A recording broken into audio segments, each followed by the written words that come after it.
Police, 24 hours a day, 7 days a week.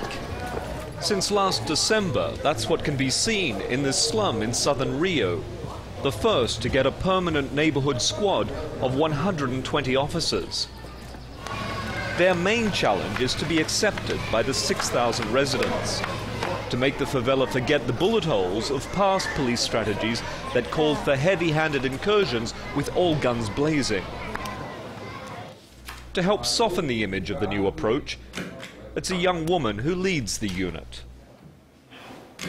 The residents now have a lot more contact with the military police, a contact that's different to what there was before.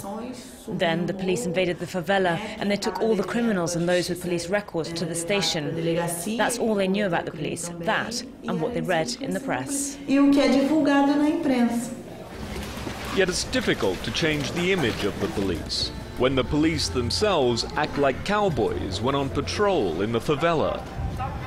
No notice is given to people they come across.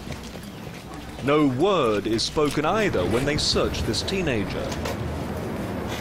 The residents strongly disapprove of this behavior, but they welcome the new feeling of security. I think it's great what's happening, and I believe a lot of people think the same. Drugs are no longer openly sold in the street. One resident agreed to show us where deals used to be done a year ago, in plain sight. Right here was an armed man who stood watch. Drug users would walk up these stairs, and this is where it was sold.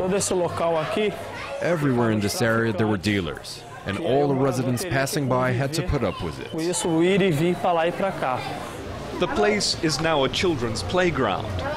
The adults don't share their carefree attitude. They fear that one day the government will pull the plug on the neighborhood police. If they left, that would be really tough.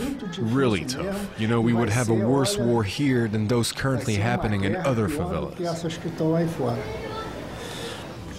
12,000 more police are meant to take up patrols in more than 150 favelas over the next few years. A promise that looks difficult to fulfill.